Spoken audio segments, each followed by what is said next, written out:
A hysterical slide into a police state. A shameful police force intruding with scant regard to common sense or tradition. An irrational overreaction driven by fear. These are not the accusations of wild-eyed campaigners. They come from the lips of one of our most eminent jurists, Lord Sumption, former Justice of the Supreme Court. I spoke to him about his concerns before we came on air. The real problem is that when human societies lose their freedom, it's not usually because tyrants have taken it away. It's usually because people willingly surrender their freedom in return for protection against some external threat. And the threat is usually a real threat, but usually exaggerated. And that's what I fear we are seeing now. The pressure on politicians has come from the public. They want action.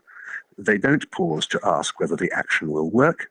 They don't ask themselves whether the cost will be worth paying. They want action anyway. And anyone who has studied history will recognize here the classic symptoms of collective hysteria. Hysteria is infectious. We are working ourselves up into a lather in which we exaggerate the threat and stop asking ourselves whether the cure may be worse than the disease.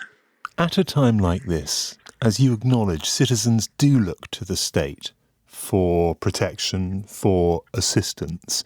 We shouldn't be surprised then if the state takes on new powers, if it responds. That is what it has been asked to do, almost demanded of it. Yes, that is absolutely true. We should not be surprised. But we have to recognize that this is how societies become despotisms. And we also have to recognize that this is a process which leads naturally to exaggeration. The symptoms of coronavirus are clearly serious for those with other significant medical conditions, especially if they're old. There are exceptional cases in which young people have been struck down, which have had a lot of publicity, but the numbers are pretty small.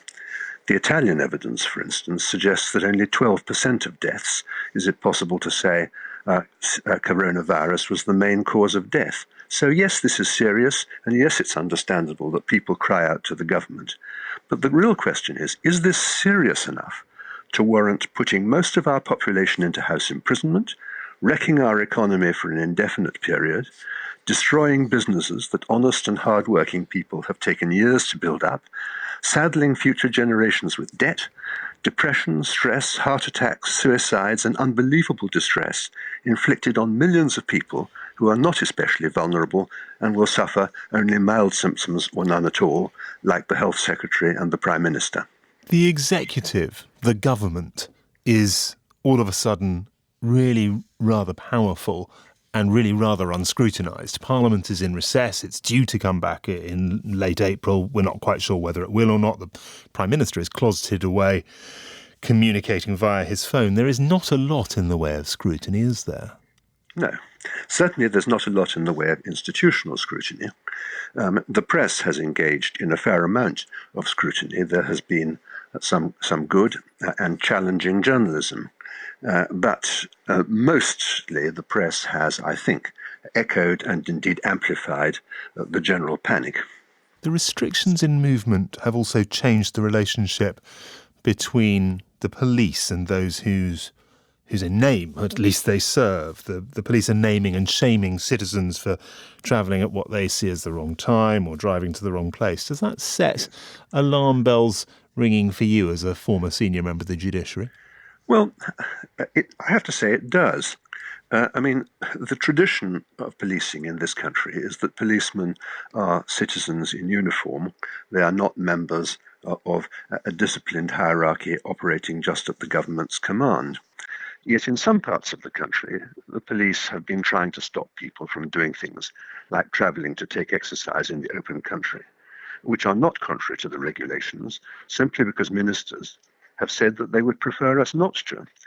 The police have no power to enforce ministers' preferences, but only legal regulations, which don't go anything like as far as the government's guidance. I have to say that the behaviour of the Derbyshire police in trying to shame people into using their undoubted right to travel to take exercise in the country and wrecking beauty spots in the fells so that people don't want to go there is frankly disgraceful. This is what a police state is like. It's a state in which the government can issue orders or express preferences with no legal authority, and the police will enforce ministers' wishes. I have to say that most police forces have behaved in a thoroughly sensible and moderate fashion. Derbyshire police have shamed our policing traditions. There is a natural tendency, of course, and a strong temptation for the police to lose sight of their real functions and turn themselves from citizens in uniform into glorified school prefects. I think it's really sad that the Derbyshire police have failed to resist that. There will be people listening who admire your legal wisdom, but will also say, well, he's not an epidemiologist. He doesn't know how disease spreads. He doesn't understand the risks to the health service if this thing gets out of control. What do you say to them? What I say to them is I'm not a scientist, but it is the right and duty of every citizen to look and see what the scientists have said and to analyse it for themselves and to draw common sense conclusions. We are all perfectly capable of doing that, and there's no particular reason why the scientific nature of the problem should mean that we have to resign our liberty into the hands of scientists. We all have critical faculties, and it's rather important in a moment of national panic that we should maintain them. Lord Sumption, former Justice of the Supreme Court, speaking to me a bit earlier. We put his criticism of Derbyshire Police to the force, and it sent us this statement. Our advice to the public was in line with national government instruction and echoed what people in our communities were saying following thousands of people that travelled to the Peak District National Park the previous weekend. The weekend just gone saw much smaller numbers, and we thank the public for their response. That's from Derbyshire Police.